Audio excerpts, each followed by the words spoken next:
Fala galera, sejam bem-vindos a mais um RMcast, o primeiro podcast de engenharia gravado numa mesa de sinuca, até que me provem o contrário.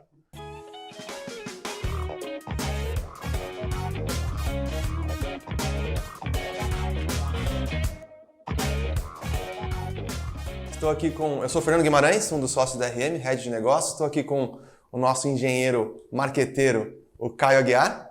E hoje falaremos sobre um assunto muito importante na engenharia de cálculo estrutural, que é boas práticas de detalhamento. E para falar sobre isso, estamos com... Apresenta aí, Caio. Então, pessoal, hoje a gente está aqui com o Danilo Molina. Ele é formado em Engenharia Civil pela PUC de Campinas. Se formou lá no final de 2012. Atuou bastante tempo como engenheiro de estruturas antes de vir para a RM, né? Tem mais ou menos uns 6, 7 anos de experiência antes de vir para a RM. Ele chegou aqui lá pelo meio de 2019 e ele já tinha muita experiência com concreto armado e alvenaria estrutural usando o TQS. E hoje ele é nosso coordenador de projetos, mais conhecido internamente como a Lenda e o cara dos trocadilhos. Dani Lenda, né? Dani Lenda. Seja bem-vindo, Danilo. Muito obrigado. A gente está aqui hoje também com o Marcão. Ele se formou em Engenheiro Civil em 2013 pela Unesp, lá em Bauru. Trabalhou 4 anos na TQS, não é para qualquer um isso. E hoje ele é gerente da equipe de detalhamento e instrutor de TQS na RM Academy. A gente brinca aqui que para tirar a dúvida com o Marcão, é só apertar a tecla F1 no teclado que ele aparece ali para tirar nossas dúvidas. Esse é o segredo. É isso aí. Então, pessoal, agradeço pelo convite e espero que o pessoal aí fora goste dessa conversa. Ah, com certeza. O Marcão que já está ficando famoso já pelo curso dele de TQS, né, do RM Academy. Muito bem falado, por sinal, os feedbacks estão excelentes. Muito bem falado e Sim. já está perdendo um pouquinho o time de referência da escola. Nossa, no começo da gravação foi difícil, Fernando, ver a sua cara lá, você falando, ouvir sua voz, é um pouco estranho para todo mundo, acho. Mas no final, acho que... Já está pegando a prática. Já foi. Inclusive, a gente fechou, né, abriu, foi a primeira turma do RM Academy, na verdade, o curso TQS e SAP com o João, né? Então, a gente deu abertura na RM Academy com o seu curso. Ano que vem terá outro curso. Então, para quem já está nos ouvindo aí, tem interesse em aprender TQS com o Marcão, ano que vem terá oportunidade. Só não sabemos que mês, mas ano que vem terá um novo lançamento. E a ideia é, todo lançamento, a gente pegar os feedbacks dos alunos e ver o que a gente consegue melhorar, de repente fazer uma aula bônus a mais. Sim, com certeza. A ideia é essa, sempre melhorando. Isso aí. Boa. Bom, aqui vamos falar sobre boas práticas, né? É um assunto, até deixar claro pra galera aí. Opa, tô aqui no microfone, espero que tenha dado detalhamento. Eu sou leigo no assunto, cara. Nunca detalhei uma viga na vida. Mas acho que vocês têm bastante. Vocês detalharam várias. E aqui a gente vai falar sobre boas práticas, né? Então, para começar, vocês têm muito tempo já detalhando elementos estruturais aqui na carreira de vocês. O que vocês acham que um profissional tem que ter, um engenheiro tem que ter para trabalhar nessa área, na parte de detalhamento, né? Eu acredito que, claro, engenharia tudo é vinculado ao conhecimento técnico, né? Mas a parte de detalhamento também é muito importante a gente ter uma convivência, não necessariamente na obra, mas bastante com o pessoal de obra. Sim. Principalmente tentar sempre detalhar os elementos de forma que eles sejam, que seja possível executá-los em obra, porque eu acredito que o papel aceita tudo, mas a realidade é completamente diferente. Não, é isso mesmo. É importante a gente ter esse conhecimento teórico, do que tem que detalhar, quais os pontos que o engenheiro tem que focar no detalhamento de uma viga, de uma laje, de um pilar. Porém é o seguinte, não adianta, como o Danilo falou, a gente colocar no papel, porém chega na obra aquele papel bonito, cheio de armação, mas aquilo lá não o pedreiro, o armador não consegue executar dessa forma. Então é importante a gente se colocar no lugar de quem está executando e tentar facilitar a vida para ele. Até porque muito para o pessoal de obra, do canteiro de obra, o nosso produto é meramente para eles papel. Então que ele esteja bem representado, que ele esteja bem detalhado, muito claro. É isso que chega para eles. Quanto maior a riqueza de detalhes, mais fácil vai ser aquela pessoa executar na obra. Sim. Consequentemente, a gente tem menos retrabalho também e menos carga horária, vamos dizer, de suporte, né? Também. Mais produtividade. Então, eles precisam menos da gente ali no sentido de auxílio, suporte para entender aquele projeto. Então, acaba também sendo benéfico para a gente, né? Sim. A gente gasta mais no detalhamento, em clareza, em riqueza de detalhes, mas depois a gente economiza em tempo de retrabalho, Exatamente.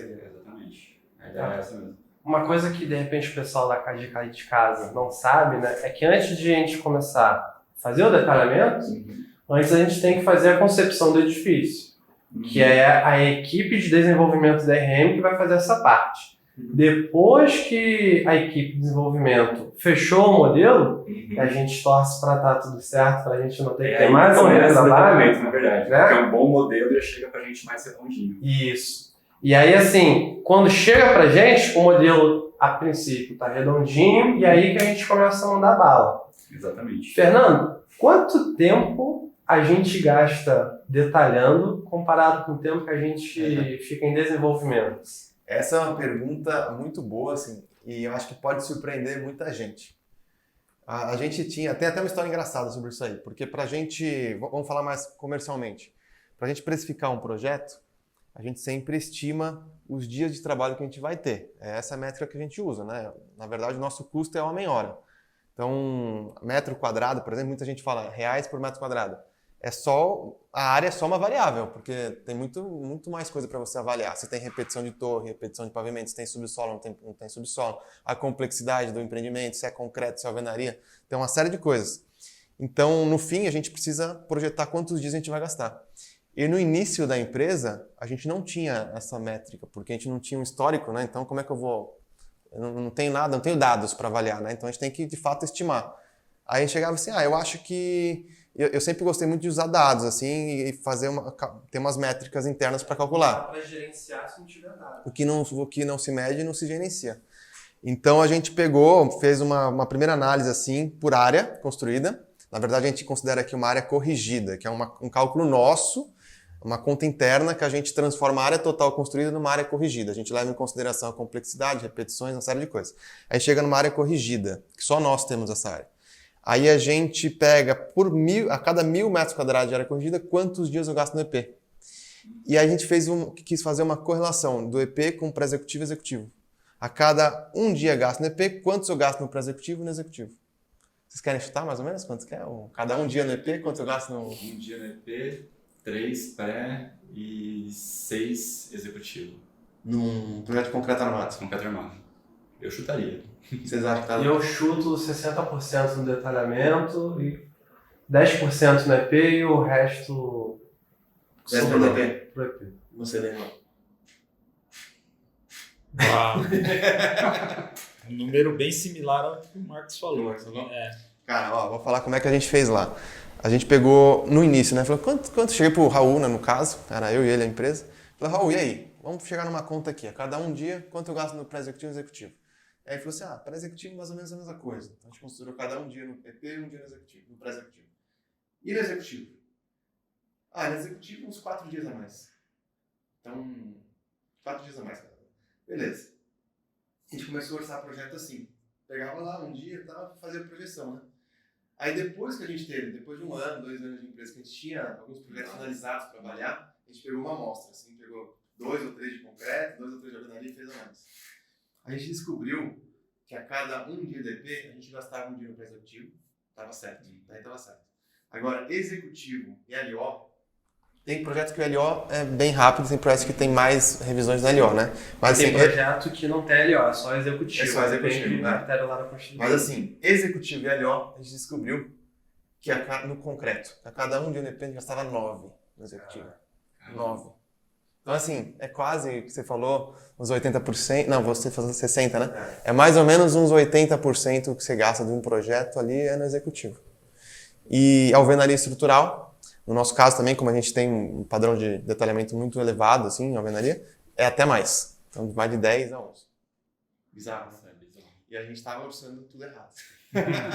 Mas é assim que aprende, né? Mas é só recolhendo os números que você tem essa métrica, né? Exatamente. E sabe precificar melhor. E eu acho que assim, isso é importante falar, porque muita gente não mede isso aí. E assim, é bem possível que outros escritórios tenham números diferentes dos nossos, porque depende muito do padrão de detalhamento que a gente tem, da nossa produtividade, às vezes a gente é mais rápido na concepção, então depende muito. Pode ter outro escritório que tem um número totalmente diferente do nosso. A questão é muito importante você ter esse número, você calcular ele.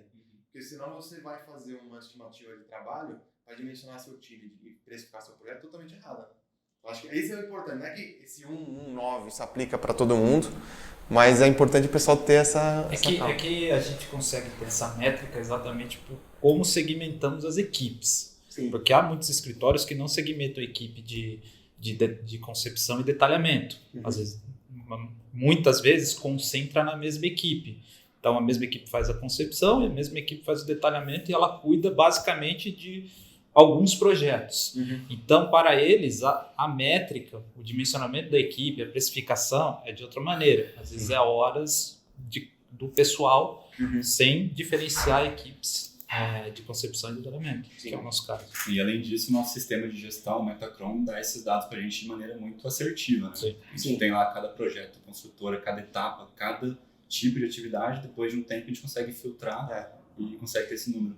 Esses números que eu comentei a gente extraiu do Metacron. O Metacron, para quem não sabe, é um software de gestão nosso.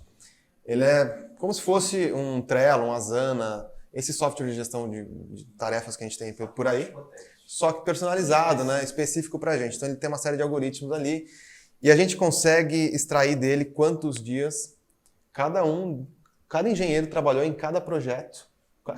Na verdade, mais que dias, a gente consegue ver com precisão quantas horas, minutos, cada um trabalhou em cada projeto.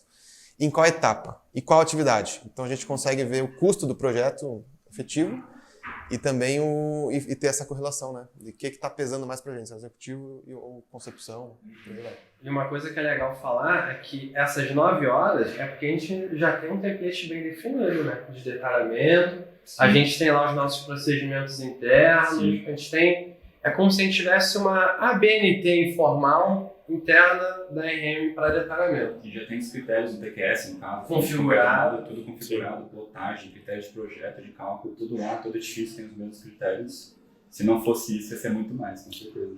A padronização ajuda muito na escala, né? Se a pessoa tem já as diretrizes corretas para começar a executar o seu trabalho, é menos perguntas, é menos questionamentos.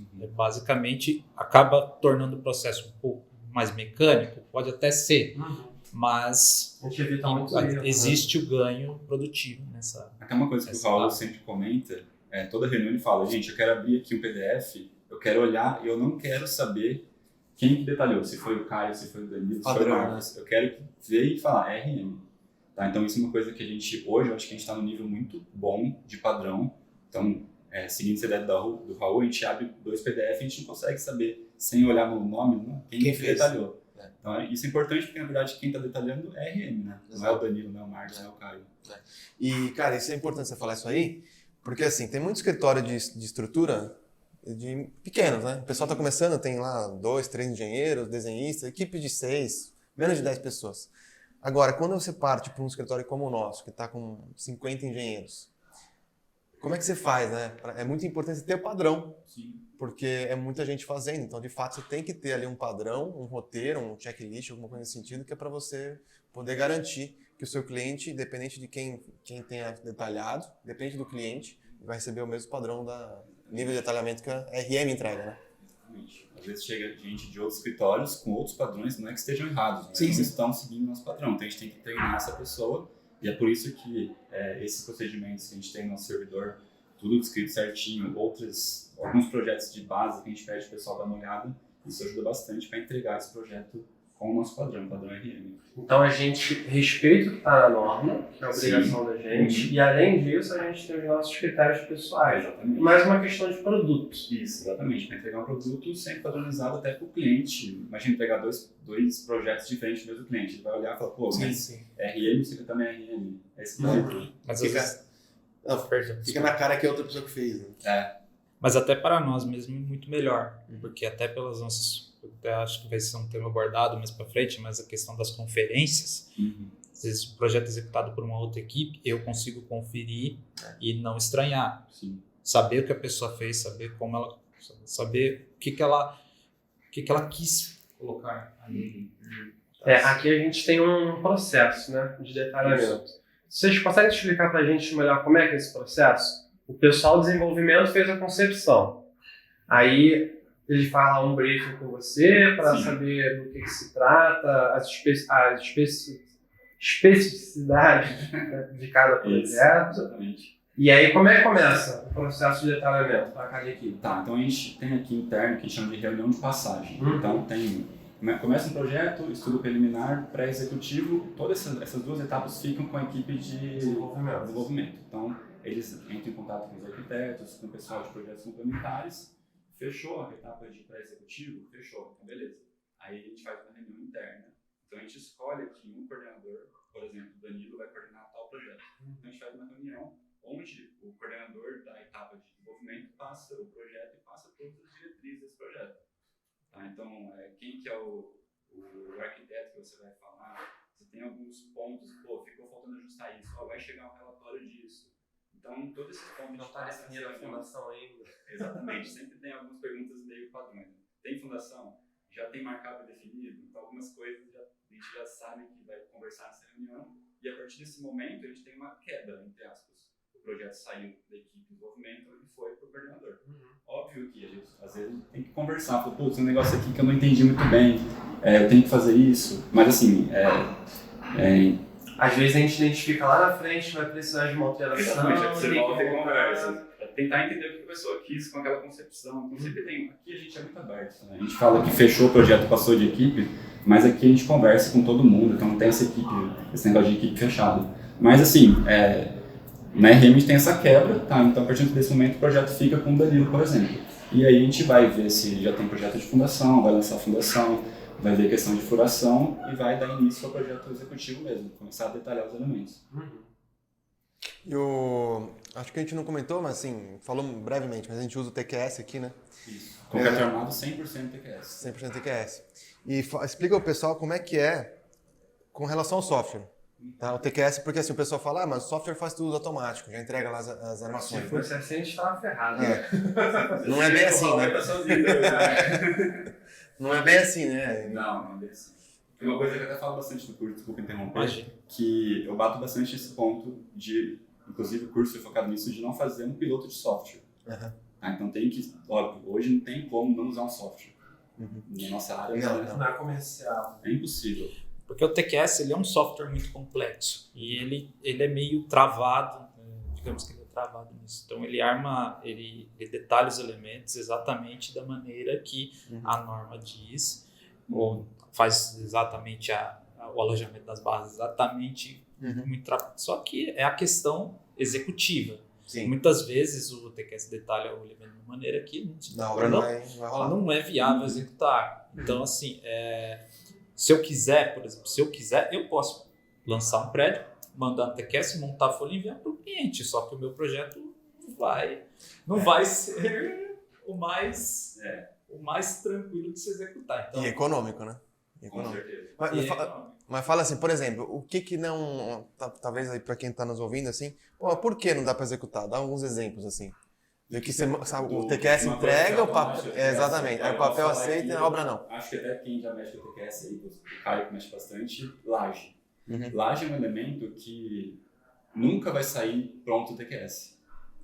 Tá? A rotina de dimensionamento de laje por grelha, né? Já entrando um pouquinho mais a fundo no processo TQS, onde ele descretiza o pavimento de uma grelha, obtém os esforços e coloca armação. É muito complexo você, através dessa rotina, você ter alojamentos, digamos assim, fáceis de ser executado na obra. Então o TQS ele solta pra gente lá como se fosse um V0, a gente vai e começa a melhorar a distribuição de faixas, alguns pontos ele coloca a armação que não precisa, a gente apaga. Tá? Então laje, na minha opinião, é o que tem mais retrabalho do TQS automático. Porque, tentando explicar de uma forma talvez um pouco mais didática para a galera que ainda não trabalha com TQS, o pavimento ele é discretizado como se fosse um monte de barrinha, essa é a grelha. Quando uma barrinha conecta na outra, a gente tem um nó. O que o programa vai fazer? Ele vai calcular o deslocamento de cada nó. Quando a laje é um retângulo perfeito, o TQS faz direitinho. O problema é que os arquitetos querem desafiar a gente e a gente nunca tem um retângulo perfeito. Então tem alguns trechos que o TQS não consegue. Ele até consegue calcular a quantidade de armadura, mas ele não consegue fazer um detalhamento certinho, porque é uma região muito especial. Sim. E aí a gente tem que fazer a nossa edição. É que não existe uma programação do TQS que é só nós que temos. Bom senso. Exatamente. Exatamente. Fora uma outra questão também, que às vezes, né, tem tanto aço dentro de um pilar ou de uma viga, por exemplo, que o pessoal não consegue nem concretar, né? Sim, Ou tem bicheira, que na obra lá você não consegue, mesmo vibrando lá o concreto. Esses dias eu vi uma publicação no LinkedIn que o cara colocou lá uma foto, era um bloco que tinha, era o espaçamento, né, o alojamento era barras de 25 a cada 3 centímetros. Isso aí é óbvio que é um erro que saiu do software, que aí acabou detalhando desse jeito, o cara mandou para a obra. Não verificou. Não verificou. Você imagina, é isso que o Danilo até comentou no começo do podcast, tem que ter o discernimento de falar, pô, uma barra de 25, quanto que é uma barra de 25? Esses dias aqui na RM tinha uma barra de 32 ali em cima do banquinho. Pô, barra de 32, cara, é grosso Você pra não caramba. dobra. Você não dobra. Você não dobra. E se você detalhar muitos elementos, é um trabalho enorme. É uma barra que é mais difícil de comprar, Sim. porque ela é fácil de comprar. Não é tão comercial assim. É uma barra que você não dobra, é uma barra que você vai ter uma puta dor de cabeça para ancorar, porque tem que ser ancoragem especial. Então não dá para ficar detalhando qualquer tipo de barra. Não, tem que tomar cuidado. E assim, tem que deixar o concreto passar também. 25 com 3 centímetros de espaçamento é o mínimo que a norma te pede. Mas até para concretar isso. Então, mas se você pegar 25 cada 3, só que a gente esquece que o 25, cada 3 é do eixo da barra, né? 25 já tem 2,5. Então, na verdade, não existe, né? Não dá, 25 cada 3.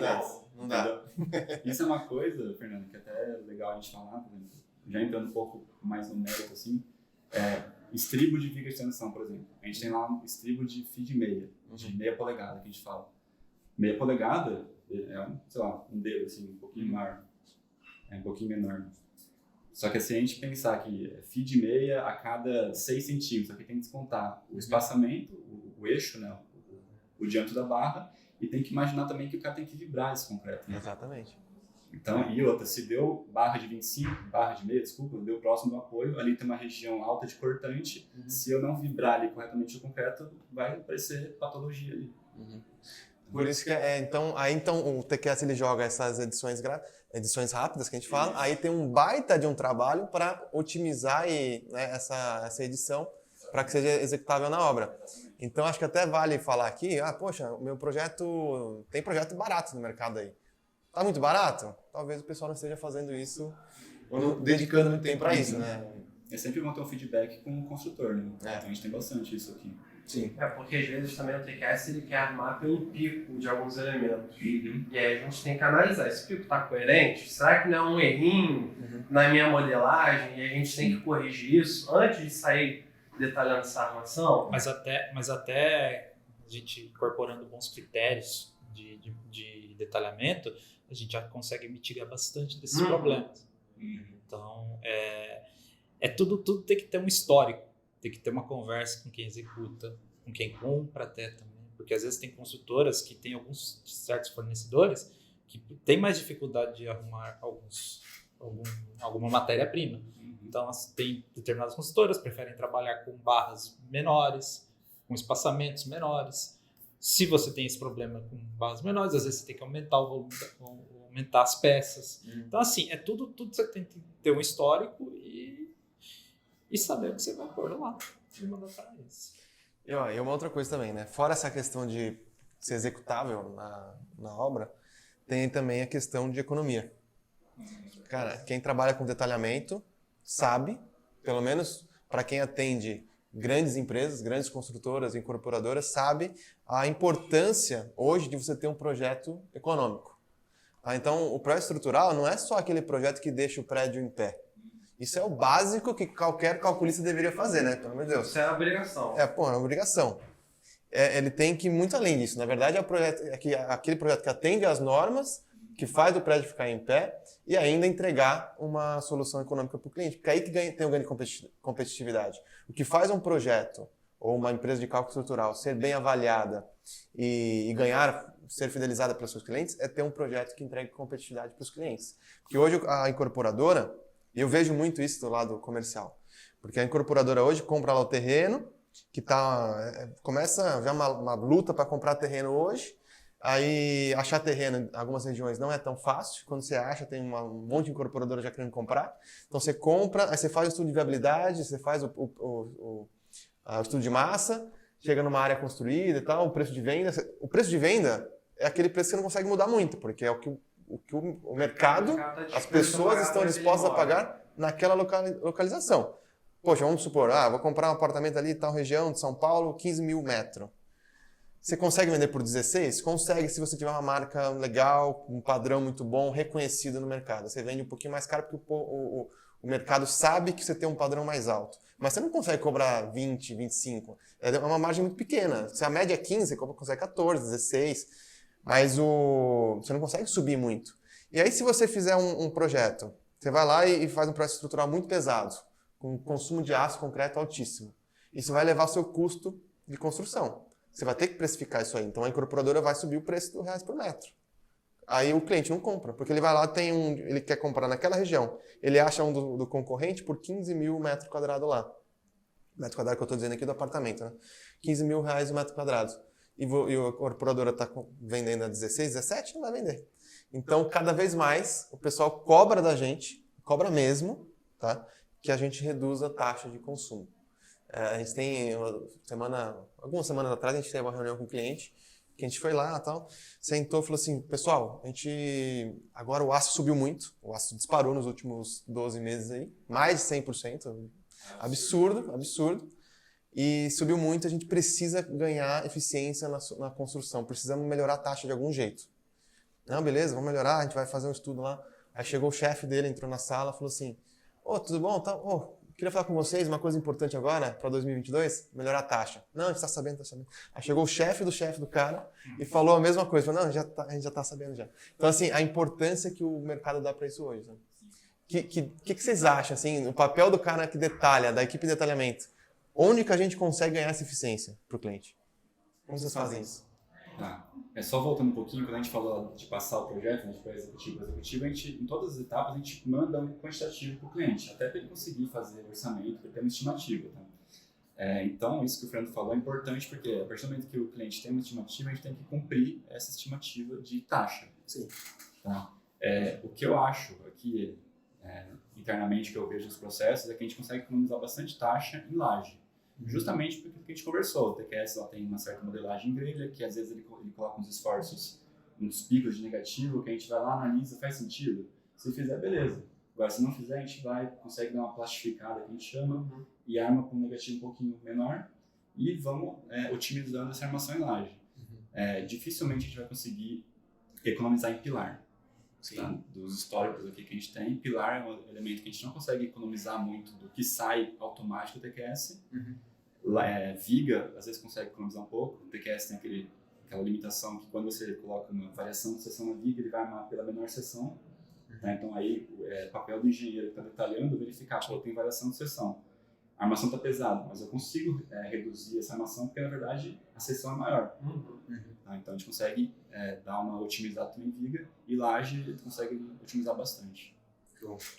E, cara, isso é muito importante para quem está nos ouvindo aqui. Né, cara, a gente fala muito isso aí. E o projeto estrutural hoje, como que a gente vende projeto estrutural, né? O que é importante para o projetista? A gente falou aqui algumas coisas, mas essa questão de taxa pesa muito.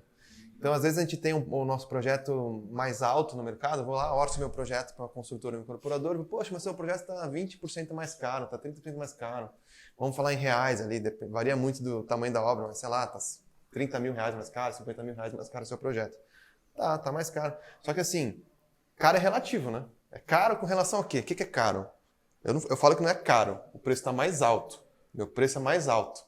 Não é mais caro, na verdade é mais barato. Porque se eu entregar para você uma redução de taxa de aço, muitas vezes eu entrego muito mais do que esses 50 mil reais. Tem cases nossos aqui na RM, cases reais nossos, de obras de 50 mil metros quadrados, que o cliente ele tinha um projeto estrutural feito já, pronto, finalizado.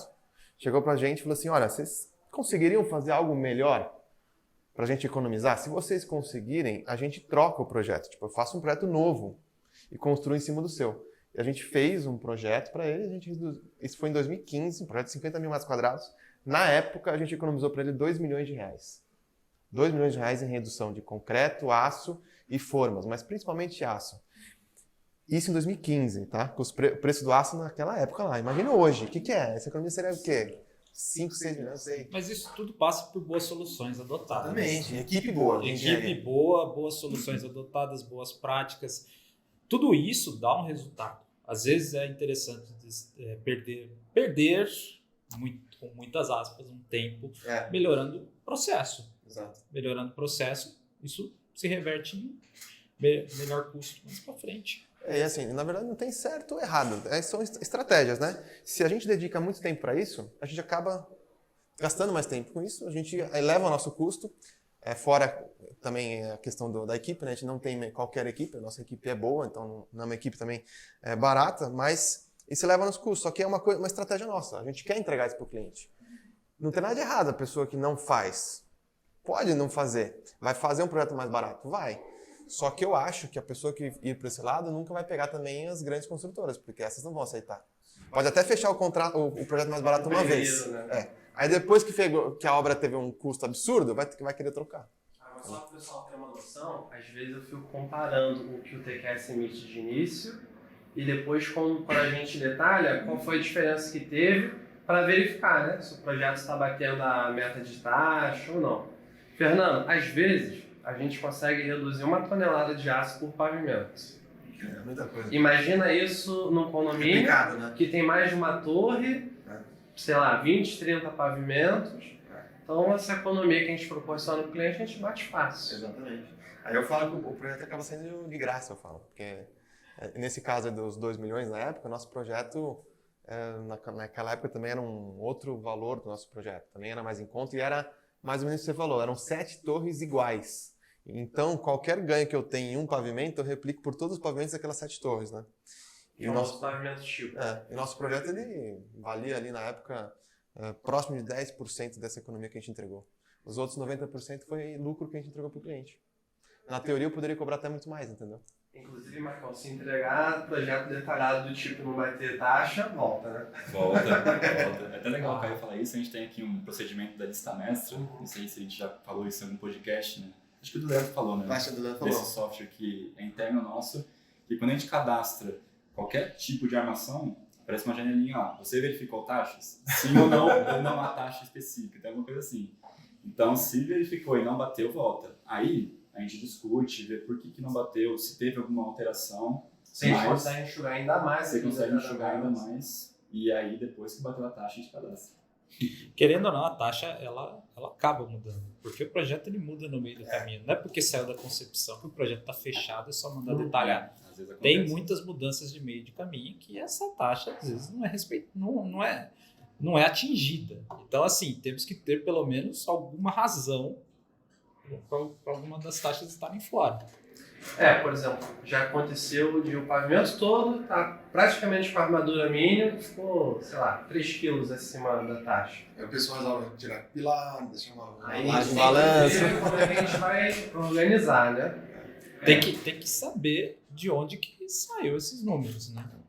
Exatamente, tem que saber o que mudou, como era antes, que tipo de operação que teve para aumentar essa taxa. Um caso engraçado que aconteceu já faz um tempo, foi que de pré-executivo para executivo, as vigas do pavimento tipo aumentaram, estou chutando o valor, de 55 para 62. Aí vai ter que tupir de armadura de pele. Exatamente. Eles colocaram, acho que 62 para ficar casando com os caixilhos, né, dos apartamentos. E viga com 55 de altura não precisa de armadura de pele, com 62 eu preciso. Isso aí aumentou bastante a taxa. Sim. E para você pegar isso, você tem que fazer o quê? Pegar o modelo, processar, ver o tanto que aumentou, montar uma nova planilha e mandar para o cliente. Porque o cliente ele fala, aumenta essa viga aqui para casar certinho com o caixilho. Ele vai falar isso, a gente faz, só que a gente não tem esse feedback para ele falar, beleza, só que a norma fala que tem que colocar armadura de pele, vai aumentar tanto de aço. Se a gente não falar isso para ele, a gente vai acabar estourando muito a taxa de É a aço. contrapartida. Só para conceituar aqui para o pessoal que está assistindo a gente, a armadura de pele é só para a gente controlar a fissuração porque a viga ficou muito alta. Isso, vigas maior de 60, né? Isso. Bom, e cara, isso é tão importante que alguns clientes até, nem todos, às vezes, é legal a gente falar sobre isso aqui, porque às vezes a gente está falando muito de taxa, e tem gente que fala assim, poxa, mas não vai cair o negócio? Não é isso, aí que tá. O bom projetista, ele entrega um projeto econômico. E, de fato, tem muita gente, muita construtora real, que nunca se preocupou tanto com isso aí. Tipo, não olhava muito para isso. Aí a primeira vez chegava pra gente assim, um pavimento típico, eles tinham um consumo de 130 quilos por metro cúbico, e a gente entregou 100. Pô, reduziu 30 quilos. Absurdo, né? Muita coisa. Olha o potencial que a gente tem de economizar, sabe? Até então, estavam construindo mais caro, sabe? Mas, por outro lado, as grandes construtoras, que têm mais volume de obra, com capital aberto, elas têm um compromisso com isso maior, de entregar o resultado e ser mais competitivo. Então, elas são tão preocupadas com isso que muitas vezes elas pedem para colocar no contrato. Qual que é a taxa que você vai entregar? E aí é por isso que, daí que vem esse alerta. Sim. Né, que você comentou. Tipo, já, a taxa Porque quando fecha o contrato, tá no começo do projeto. Né? Tá. Aí se não bater, aí tem que realmente justificar por que não bateu. Por que alterou? Tem que ser algo justificável, senão... Mas ainda assim, depois que a gente termina o detalhamento, vai para a mão dos coordenadores e eles vão verificar o projeto. Então, ele vai estar verificando se passou no estado limite último, ou seja, se aquela estrutura não vai romper, e verifica também a taxa de armadura. Poxa, tá tudo certinho, mas será que eu não consigo reduzir um pouquinho de aço aqui? Sim. Como é que funciona em mais detalhes assim, esse processo de verificação da RM? É importante você falar isso porque aqui na RM não sai nenhuma folha para o cliente sem passar, pelo menos, por uma verificação. Vai ser um bom corte. Vai ser bom. Corte, hein? Não sai nenhuma folha. E não é só executivo, tá? Desde pré-executivo, de subpreliminar para executivo, sempre alguém olha. Não sei se alguém olha do Raul, não, hein? Outro corte. Mas sempre alguém tá. O próprio tá Raul. O Raul faz mesmo isso. Eu gosto se ele comentar alguma coisa que ele Vai pôr uma tarja na folha do Raul, vai. Não, imagina. Então, todos os projetos aqui são verificados pelo menos uma vez por algum engenheiro ou coordenador. Tá? E falando mais sobre o projeto executivo, então a gente olha isso que você falou, verifica se os elementos liga, pilar, laje, blocos estão passando no estado limite último, e verifica também a coerência com a forma. Isso é importante, que às vezes a gente faz modificação na forma que esquece de fazer no modelo, então fica com geometria diferente, forma e modelo, então é importante bater forma com armação. Sim. E também verifica taxa. Essas três verificações. É muito bom. É muito bom que seja feita a verificação, porque é bom que passem por mais olhos, né? Sim. Todas as tarefas passam. Às vezes você está cansado, deixou passar um detalhe ali desatenção. Exatamente. A pessoa olha com um olhar diferente. Você tem menos, às vezes, muitas das vezes, que a gente tem trabalho repetitivo, a gente adquire certos vícios. A pessoa que verifica, ela tenta mitigar esses vícios que você tem. Então, é uma melhoria. A pessoa que verifica, ela passa as diretrizes para quem executa. Então, é a melhora constante. Porque quanto mais você erra, você aprende. Você verifica, é verificado, alguém te aponta o erro, a tendência é você melhorar. E às vezes, consequentemente, melhora a qualidade do que você está entregando. E às vezes não é nem erro, né? A gente verifica justamente aquilo que a gente comentou para deixar para o nosso padrão. Então, às vezes, a gente não está errado. Se for para a obra, tá tudo certo. Mas assim, ajusta isso daqui. Às vezes o pessoal até deve ter raiva de mim, dos coordenadores. Ajusta isso aqui porque não está no nosso padrão. Entendeu? E aí é bom que a pessoa vai aprendendo como é o nosso padrão. Principalmente para quem entra. Quem é novo, né? Que tá com outro padrão, outros vídeos. Já passei muito por isso. Deve ter que revisar bastante, né, Caio? Isso aí já não é só você, não. Mas conforme a gente aponta, as pessoas vão absorvendo, o nosso trabalho também fica mais fácil. Fica mais fácil que a pessoa já Fica sabe mais o que tem que fácil. fazer, né? Com certeza, porque assim, dependendo da pessoa que você verifica, você gasta menos tempo apontando o que precisa ser acertado. Então, agilidade no processo de entrega do projeto. Então vocês acham que com o tempo o Caio vai poder sair mais cedo? Não, que a gente vai colocar a atividade para fazer depois. Coloca mais coisas, já que está rendendo bem. Inclusive, isso aconteceu. Lembra aquele dia que eu fui querer me gabar que meu Metacron tava bom? Fui Sabe de nada. baixo. Sabe de nada. Nunca esse gado do É. forte. As palavras têm força aqui.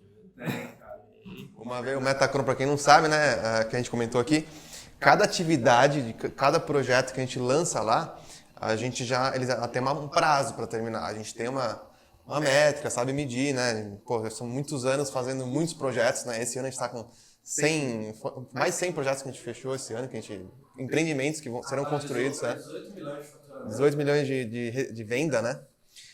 Então é muito projeto. Então a gente consegue passar uma boa previsão de quanto que demora cada atividade. É lógico que tem uma variação, né? É um serviço humano, tem surpresas no meio do caminho, mas assim, a gente consegue passar uma boa estimativa. E o Caio tava falando que tava muito tranquilo, né, Caio? Eu falei que tava muito tranquilo, eu falei que tava mandando muito bem. Eu tava sendo uma pessoa muito produtiva. Aí a gente Até que alguém escutou e falou, Vamos cortar pela metade desses prazos, então. Nunca mais, né? Você falou. Nunca mais. A gente também, no começo, trabalhava com uma tela só, né? Aí a gente teve a inteligente ideia de colocar 3 telas, né? Então quem vê o escritório da RM parece que Parece que é a NASA, né? NASA, Bolsa de Valores, não sei.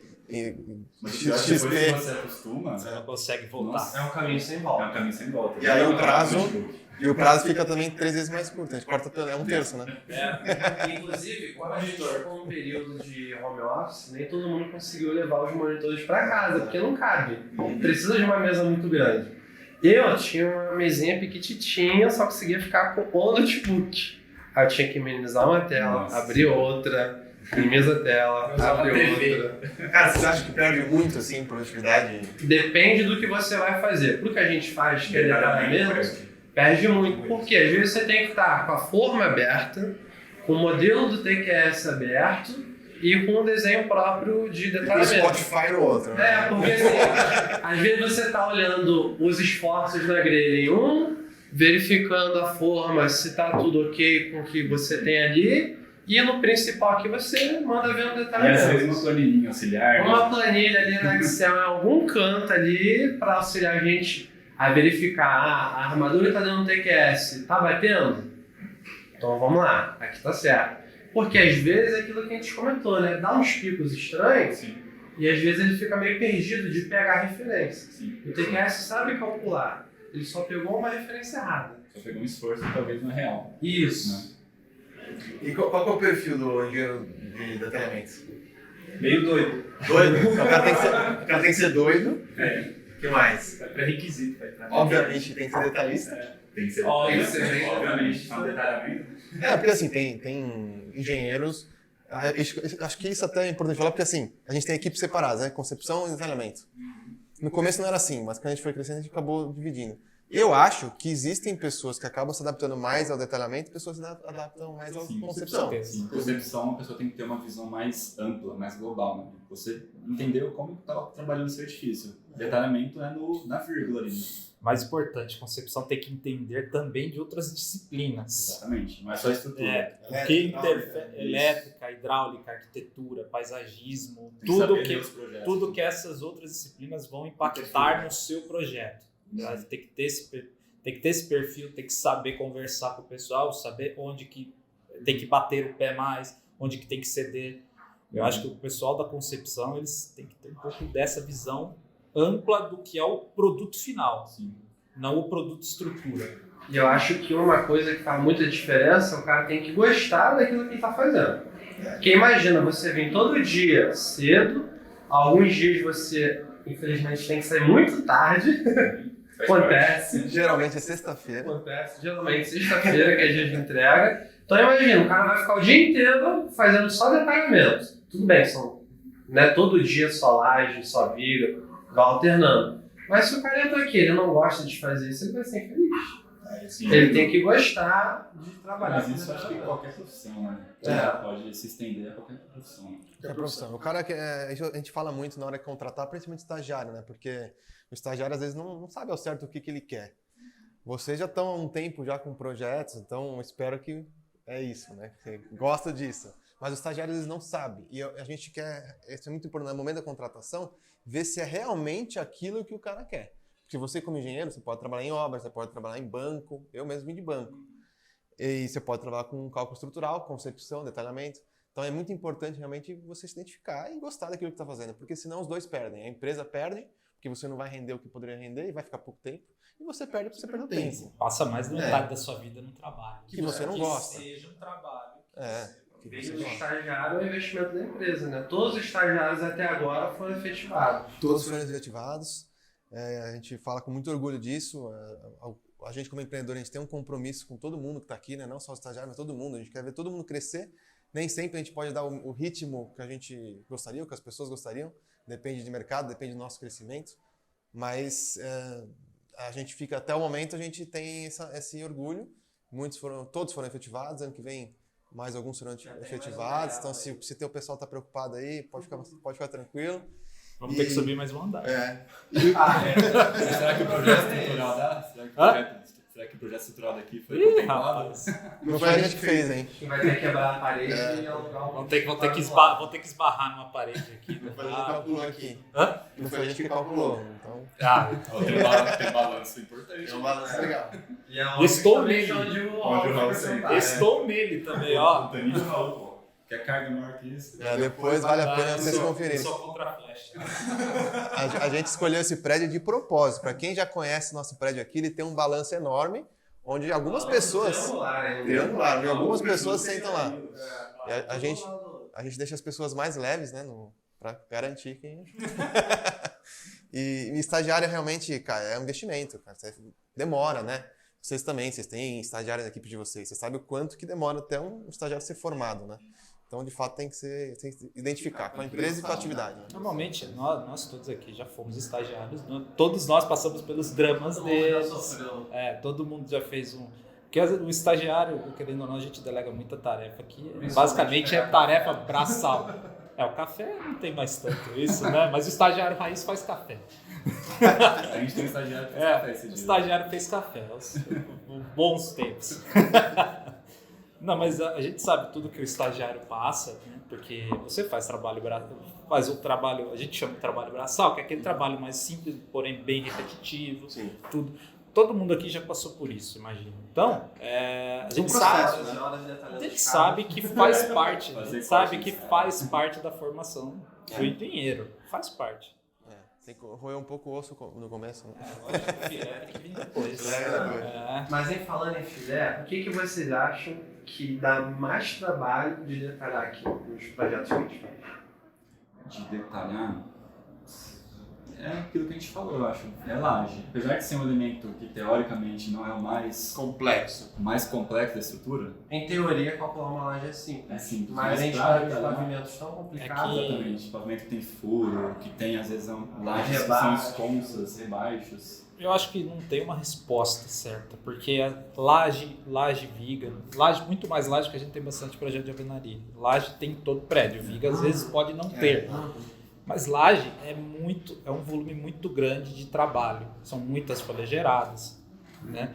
Um pilar é bem mais complexo você detalhar um pilar, porém são menos pilares. Então, assim, às vezes o tempo que você gasta para detalhar um jogo de laje é muito maior do que você detalhar um prédio, os pilares de um prédio. Menos edição, né? Sim, é aquilo que a gente comentou, ele vem mais automático do que Então, assim, tem que saber o que você pesa para o que dá mais trabalho. O tempo ou a complexidade? Às vezes é o tempo. Muitas das vezes é o tempo. E uma das grandes dores de cabeça de detalhar pilar quando estoura abaixo de 4%. Isso aí é... Aí o Danilão, ele costuma dar uma dura no pessoal de concepção. Aí a culpa é concepção. Aí a culpa é concepção. A culpa é minha, eu boto em que eu quiser.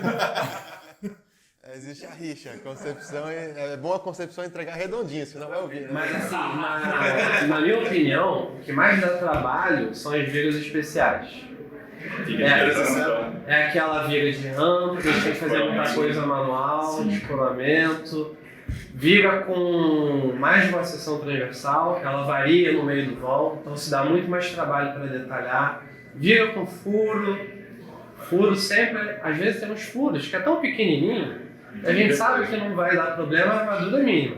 Agora tem uns furos, de vez em quando aparece pra gente, que é realmente uma furada, né?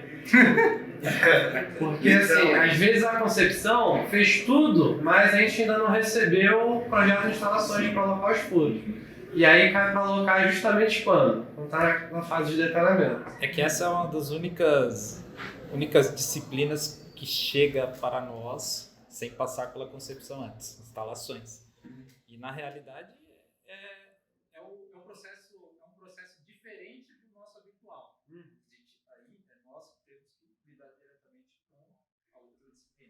É um pouco diferente do que a gente faz. Realmente chega pra gente a furação, a gente analisa. Se tiver ok, beleza. Se não, a gente tem que bater o pé e falar, se fura, não pode estar consegue dividir mais furos, consegue subir um pouquinho ele. Porque às vezes tem um furo grande perto de um pilar, você tem uma cortante alta lá. E aí, eu vou tirar a seção de viga, não passa. Então aí entra essa conversa que a gente tem com o projetista de elétrica, de hidráulica, de ar-condicionado. Basicamente, pessoal, tentando resumir ainda um pouquinho mais, a gente não pode tirar concreto da viga onde o concreto está contribuindo com a resistência para aquele canto específico, né? A gente tem que o concreto resiste muito bem à compressão e aonde ele não resiste à tração, a gente bota as barrinhas de aço, que a gente fica lá detalhando diariamente. Se a gente tirar concreto da onde era para ele estar comprimido, né, não adianta ficar botando barrinha de aço ali, não vai dar. Então, às vezes, a gente tem que ter essa conversa aí meio chata com o pessoal de instalações. Olha, chega esse furo um pouquinho pro lado, vai. Faz parte. E uma coisa também que para custos e parte comercial, a eficiência da empresa é importante. Onde que vocês acham que a gente gasta mais, e por que a gente gasta mais tempo em revisão, retrabalho, na parte de detalhamento? O que gera muito retrabalho pra gente? E como diminuir isso aí? Tem algo que a gente possa fazer? Você diz internamente aqui ou quando chega alguma Não, demanda? pode ser externo. Tipo, o que gera muito retrabalho pra gente? Revisão de projeto. Quem sabe que detalhamento, por mais que a gente fale, pô, detalhamento é uma etapa, no sonho de qualquer projetista, né? É chegar uma única vez. Chegou, já foi feita compatibilização na concepção, né? Já chega com a arquitetura, não vai mudar mais a arquitetura. Né? Esse é o nosso... Seria muito ideal. Muito ideal. Aí no executivo detalha uma vez, vai pra obra e acabou. Mas não é assim, né? Internamente, acredito eu que seja a definição de padrões. Se você não tem padrões bem definidos, você perde mais tempo. Você gasta mais tempo tentando acertar padrões, pegar de outras equipes. Agora, externamente, o que mais interfere para nós são solicitações, alterações. De arquitetura. Arquitetura, pode ser hidráulica, pode ser obra. Tem muito Atendimento à obra. As famosas excentricidades, né? Esse aí eu... Na realidade, se a gente não perde muito tempo, porque é de um dia para o outro que a gente tem que a gente não pode é um dia. É aquele famoso, deu merda aqui. Você consegue entregar isso hoje? Resolve esse problema. É a famosa ligação, se você não me entregar amanhã, a obra para. Isso a gente recebe a todo mundo. A gente tem, inclusive tem um projeto aqui que é o Inominado, pode falar. Deu muitos problemas já de retrabalho, viu? A gente teve que quase que refazer todas as vigas da fundação. Virou tudo viga de trabalho. Eu acho que todo mundo que trabalha com projetos, não só a estrutura, mas todo mundo, inclusive as construtoras, não, sempre tem um projeto ou outro que não vai, né? Parece que o negócio nasce torto e morre torto. Né? Não tem salvação. Todo mundo tem seus traumas. Não tem salvação. Mas então vocês acham que a excentricidade é algo que dá muita demanda? Em questão de obra, sim? Tem também resistência de concreto, resistência da baixa, né? Isso é normal. A excentricidade, o problema é que volta pra gente e a gente tem esse prazo super curto, né? A gente tem que fazer 1 ou 2 dias úteis no máximo, porque senão a obra para. Demanda de obra é assim, gente. O engenheiro da obra geralmente liga, vem com a bucha e é para resolver no mesmo dia seguinte, tem que ser rápido. Senão a obra para. Senão a obra para. E se a obra para, depois vão querer mandar boleto pra gente pagar, entendeu? Imagina o custo de uma obra parada, com equipamento parado. Exatamente. É por isso que a gente tem uma equipe de atendimento à obra, que é para... Que inclusive qualquer dia ele vem aqui também, né, para falar. Esse tem história. Aí só para contar pro pessoal de casa, a excentricidade que a gente está falando é que tem lá a planta de locação das estacas, só que a máquina, na hora de executar exatamente no eixo da estaca, por algum motivo, ela executa alguns centímetros para o lado. E aí isso impacta no equilíbrio do bloco. Então a gente tem que botar uma viga adicional ali para redistribuir esses esforços. E é aquela viga que a gente tem que calcular. Aquilo que não na munheca mesmo. Na munheca. Muitas vezes tem que perguntar que barra que você tem sobrando aí, porque eles não vão conseguir ter tempo de comprar barras novas. Tá sobrando barra de meia polegada? Então vamos armar tudo com barra de meia. Sim. É o que acontece isso, é o que tá na obra, porque tem que ser rápido. Boa. Dicas de atendimento à obra com... E, viu, galera, pra gente seguir aqui, a gente, acho que foi o Danilo até comentou, né? A gente está falando muito de concreto, detalhamento de concreto. A gente tem projetos de alvenaria estrutural também, que também se gasta muito tempo no detalhamento, principalmente no detalhamento das elevações, que existe, né, Danilo? Tem muitas variações também, né? Então, são muitas folhas. Inclusive, o projeto de alvenaria estrutural tem mais folhas do que de concreto. Sim. O que vocês acham, assim, do tipo de estrutura? Vamos falar de concreto armado, onde existem convencional, protendido, enfim, nervurada, algumas variações. E o de alvenaria estrutural, o que vocês acham, na visão de vocês, que consome mais, dá mais trabalho na parte de detalhamento? Eu acho que é elevação, Fernando. Não sei se a gente tem esse número, talvez você tenha, não daria pra A ficar. gente gasta mais dias, como o cálculo que eu comentei lá. A alvenaria estrutural, a gente gasta mais dias no Se a gente executivo do que comparando concreto. elevações com armação de laje, eu acho que também ganha elevação. Né? Não sei, eu tenho essa impressão. Mas é que é muita coisa, né? Igual você falou, a gente faz a elevação de cada parede. Então você tem um prédio de 20 pavimentos, cada pavimento a gente faz a elevação. É que eu acho que a alvenaria é o que impacta muito mais a boa concepção do que no concreto armado. Porque no concreto armado, querendo ou não, são menos peças a serem detalhadas, é uma área muito menor a ser detalhada.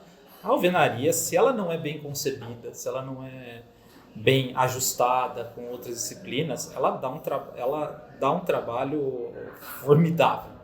Inclusive, são muitas folhas geradas. Qualquer alteração altera muito mais folhas. Então, assim, eu já trabalhei em um outro lugar em que já tive uma ligação bem complicada com um cliente, que uma vez, depois de detalhado todas as elevações, ele queria mudar uma janela do tipo. É só uma janela. É só uma janela de cada apartamento. Eu pedi 15 dias para ele. Ele me xingou de todos os nomes imagináveis. Mas eu expliquei. Às vezes é difícil explicar. Sim. Porque na alvenaria estrutural, quando você trabalhou uma vez, você sabe que uma alteração impacta muito no projeto final. Às vezes até o fato da torre, porque às vezes o cliente também chega pra gente, não, mas a torre é igual, mas ela é espelhada. E às vezes muda, não é igual. É muito perigoso ou parecido, quase igual. Esse termo espelhado é perigoso. Ou é igual ou é quase igual. Ela é quase igual. Aí você vai ver assim, não, mas a escada tá diferente. O módulo da escada ali tá diferente. Então, assim, não existe igual, né? Não tem essa... Qualquer pequena alteração é significativa. É por isso que agora que a gente está entrando bem na parte de BIM, né, é interessante, porque aí você faz uma modificação numa janela, aí com os nossos plugins todo automatizado já vai elevando todas as... Que é o que a gente está trabalhando agora, inclusive para o ano que vem, melhorar ainda mais isso, para tornar o processo mais eficiente e tentar reduzir esse gasto, né, nesses dias de trabalho também, na parte de detalhamento. Bom, então a alvenaria continua sendo o projeto, a solução estrutural que demanda mais dias de trabalho. Eu acho que pelos nossos dados, que a gente tem, é isso ainda. É isso mesmo. Acho que a elevação, apesar de que laje ser bem simples de alvenaria, mas a elevação acaba jogando esse tempo para cima. Exatamente. Você não vai ter na alvenaria, você não vai ter a viga, mas... Às vezes tem umas viguinhas de transição, vigas são vigas... Às vezes você tem a torre em alvenaria e tem a transição em vazamento concreto. Pessoal, então assim, acho que para encerrar, o que a gente pode dar de recomendação para o pessoal? Quem gostaria de trabalhar numa empresa de projeto estrutural, especificamente no setor de detalhamento, o que esse engenheiro precisa ter para estar capacitado para trabalhar com uma empresa como a nossa? A primeira coisa, tem que gostar, foi aquilo que o Fernando falou. Então, se você é estagiário, está procurando coisa, você gosta de estrutura, se pergunta primeiro. Se você gostar de estrutura, vai atrás de cursos. Não é porque eu sou instrutor de curso do QS, mas vai atrás. De preferência o nosso. Preferência o nosso. Mas assim, vai atrás, aprenda um software. Tá? Não precisa ser, aprender, saber mexer de cabo a rabo, mas aprenda um software. Cuidar do QS também, melhor ainda. Porque o TQS, acho que 80% de maiores escritórios usam TQS. Sim. Então é mais fácil você arrumar um emprego. Exatamente. É um software muito bem visto no mercado. Né? E vai atrás. Procure se especializar, vai atrás de fazer estágio no escritório, aprenda sobre estrutura, goste, entenda o comportamento de uma estrutura. E parte de concreto armado de alvenaria também tem que ver se a pessoa se interessou por isso na parte da faculdade, se entende como que é o comportamento de uma viga, onde que eu tenho que colocar armação, igual você falou, tracionou o concreto, tem que colocar armação. Então tem que entender o comportamento do material para a gente saber onde colocar armação e onde detalhar esses elementos. Perfeito. Material para isso não falta. Inclusive, fazendo um jabá. Fazendo jabá com o nosso Bettino, ele disponibiliza bastante material. Tem muito conteúdo lá. Tem também muito que ele oferece. conteúdo bom. Buscar informação. Às vezes, até na própria obra, às vezes você frequenta a obra, conversar com o pessoal que executa, saber o que é mais complicado, o que eles encontram mais dificuldade na hora de montar lá. Projetistas sempre, ultimamente, os projetistas sempre estão trocando ideia, disponibilizando Eu tô material. detalhando esse detalhe desse jeito, eu tô detalhando Isso. desse jeito. Vamos dar uma analisada? Será que vale a pena a gente mudar um pouquinho? Isso aqui acho que está um pouco mais fácil de compreender. E se manter sempre atualizado. A gente tem ferramentas incríveis aí, vasto material para consulta, então é um mercado que está... Não, quem for atrás de expansão. conhecimento vai conseguir achar. A gente também está ajudando muito nesse sentido. E hoje é uma coisa boa que a gente pode extrair do mercado, do digital, é isso, né? Tem muito conhecimento aqui através da RM, através do Caio. E o pessoal, quem quiser ir atrás, vai aprender. E as boas práticas no final, então, resumindo, né? Acho que é isso que vocês comentaram, de ter conhecer a obra, entender a obra, para não entregar algo que não dê para ser Conhecer executado. as dores da obra e do empreendimento. Fazer um refinamento do que é extraído do software para deixar uma solução, além de ser possível executar, mas mais econômica também, padronizar, né? E sempre ir atrás de conhecimento, né? Acho que, resumindo, acho que essas são as dicas, né? Sim, uma coisa que eu até falo no curso um edifício muito bem calculado, porém detalhado nas coxas, não vai valer por nada. Ao contrário também acontece, um edifício mal calculado, porém detalhado muito bem, com todos os detalhes, também não vale nada. Então o que tem? Tem que ser bem calculado e bem detalhado. Muito tempo, Esse é um corte também, esse é um corte bom. muito tempo do que a gente gasta para o cliente final acaba virando um monte de folhas e 2, 3 planilhas de custos. Então, assim, não importa o tempo que você gasta, o tempo que você quebra a cabeça aqui dentro tentando conceber. No final, ele quer um projeto que ele consiga montar na obra e que tenha um custo razoável. No fim das contas, a gente vende a segurança econômica. Vende papel e Excel.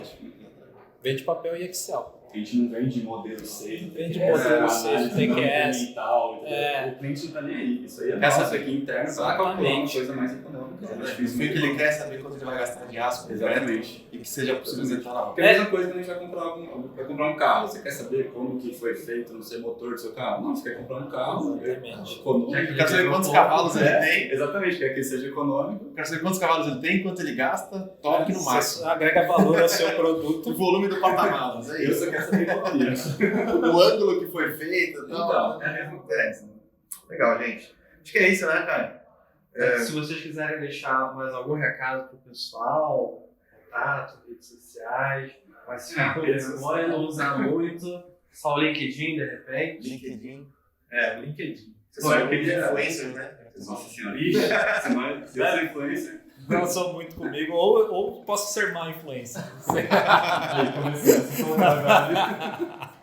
Bom, eu queria agradecer aqui. Nunca pensei que ia participar de um podcast. Tá vendo? Nunca imaginei falar isso. Quero agradecer por me convidar a participar de um A podcast. gente agradece de ter você aqui.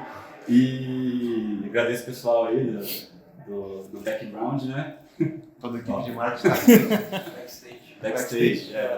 E, pessoal, quem quiser saber mais sobre estrutura de concreto armado, siga o Caio. E também siga o perfil da RM para saber quando vai ser lançado os próximos cursos, principalmente o TQS, tá? Que é o dele. Que é o meu. Esse aí tem Eu acho que é que o vender o principal. peixe, né? Vender o Tem que vender o peixe. peixe, né? Até agora foi o que mais vendeu. Eu tô gostando bastante do feedback do pessoal. Eu não imaginava, sinceramente, não imaginava que ia ser bom assim. Eu nunca tinha feito. A gente aula. sabia. Sabia. Eu nunca tinha gravado, então tô gostando bastante. O Backstage a gente falou que foi o melhor curso que já fez na vida. Você viu só? Então é isso aí. Muito É bom. isso aí, pessoal. E você, Danilão? Eu gostaria de agradecer a oportunidade. É bom às vezes sair um pouco do, digamos, chão de fábrica aqui no escritório, mas ainda me sinto um pouquinho peixe fora d'água no RMcast. Alguma Mas foi frase bem legal. de anti-coach que você gostaria Não, de compartilhar hoje com não. as pessoas?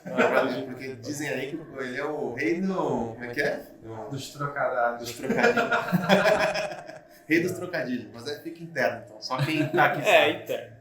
Até porque alguns aí Não pode ser Melhor. revelado. Melhor.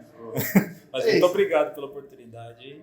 Não, foi um prazer, foi nosso falar com vocês, dois feras aí, sabem muito sobre isso que a gente comentou hoje.